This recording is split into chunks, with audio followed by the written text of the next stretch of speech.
Why the bubble is the most crucial and dangerous part on an aircraft carrier.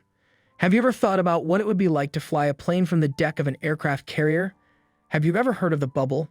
It's the part of an aircraft carrier's flight deck that takes up the least amount of room. Even though it's one of the smallest areas on the flight deck, it is one of the most crucial parts for landing and taking off safely. It's amazing to sit in a small glass room in the middle of a huge aircraft carrier and watch and control every takeoff that happens on the ship. We will be looking at the amazing engineering that went into making the Catapult Control System, as well as how operators can use the bubble, which is a unique part between catapults 1 and 2 on the ship's left side. The bubble is the nerve center of the ship. Join us as we learn about the interesting world of flight decks on aircraft carriers. Aircraft carriers, which are some of the biggest and most powerful ships, are part of a Navy fleet. On this ship's huge flight deck, which is more than 305 meters long, the military power is on display in a way that is hard to believe. The Integrated Catapult Control System, a CCS station also known as the bubble, is situated on flight decks.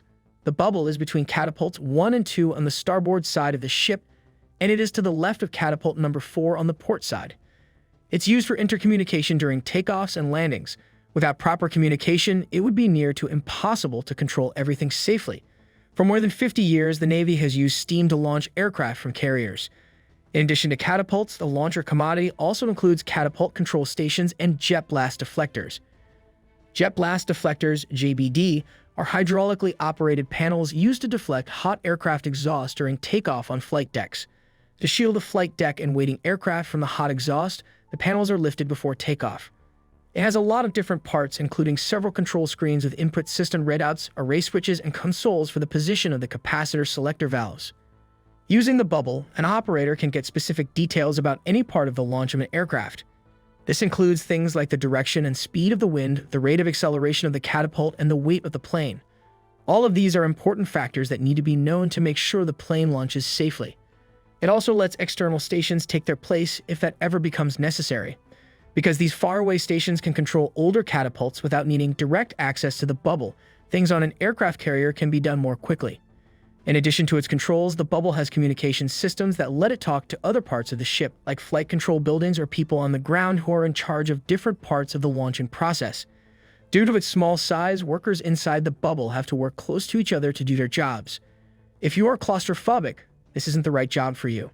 Since you're positioned very close to each other, it's even more important to communicate properly in order to prevent arguments and maintain a good working environment. Being inside the bubble is a once-in-a-lifetime chance that will fascinate and amaze you. It shows how the flight deck of an aircraft carrier works from the inside and gives a bird's-eye view of the whole deck from just one spot. It's a window into how the flying deck of an aircraft carrier works. Inside the bubble, you might feel like you are sitting in a complicated cockpit because it is surrounded by high-tech controls and other pieces of equipment. From this spot, you can see everything that's going on the flight deck very closely, such as an F-16 taking off. From inside the bubble, you can see all 4 catapult launch systems, including the huge pistons and T-bars that are connected to each plane's nose gear before it takes off. With the help of light switch units, progress lights, readouts, and switches, the catapult officer guides each launch through its usual steps. From here, they can look at the data before letting planes take off and keep an eye on how things are going at any time. Also, if they need to, they can use the control console to get in touch with remote units, but this isn't usually needed during landings. This speeds up the process and gets planes in the air faster than ever before. If needed, this means that one plane can take off every 20 seconds. Let's take a quick look at the control system for the catapult. The Catapult Control System has a console for the catapult control, readouts for the input system, and array switches, as well as a dashboard for the position of the capacitor selector valve.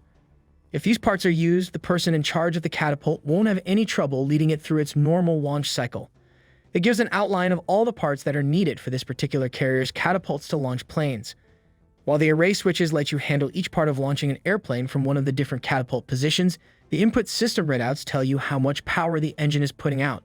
Lastly, the workers can change the levels of voltage with the help of their console for the capacitor selector valve position. The operators make these changes based on how much weight they think will be put on each catapult during the launch process. The catapults on an aircraft carrier are controlled by a complicated system made up of input systems, readouts, array switches, and a monitor that shows the position of the capacitor selection valve. If these parts are used, the person in charge of the catapult won't have any trouble leading it through its normal launch cycle. Overall, the bubble is a very impressive piece of engineering, and it is an important part of how aircraft carriers work. We hope that watching our video has not only taught you about how the flight deck of an aircraft carrier works, but also given you a sense of awe and respect for the amazing technological advances that are being shown there. Do you like it? Please tell us what you think in the part below, and don't forget to subscribe to our YouTube channel for more interesting and useful videos.